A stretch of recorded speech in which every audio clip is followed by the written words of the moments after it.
Welcome to Easy Learning. Exercise number 201. Most insurance companies have what is termed the bonus year of the company, and some declare an interim bonus.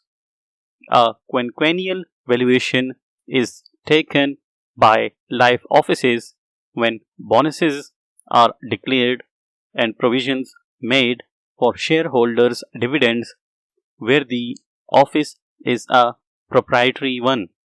It is true that the holders of life policies payable with bonus pay a higher premium than the holders of life insurance policies payable without bonus.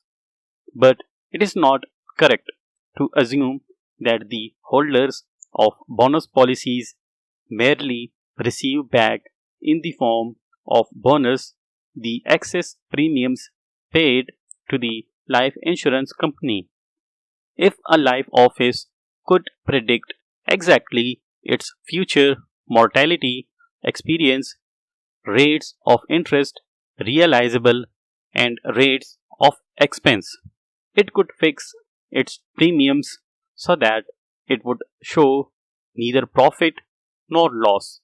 One of the most attractive features of life insurance is its simplicity.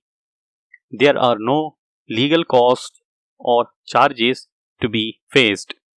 There are no trying and complicated investigations to be made, requiring the skill and experience on the part of the principal personally or by deputy.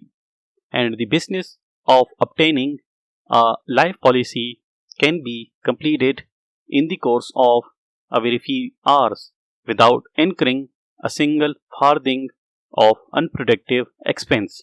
Full stop.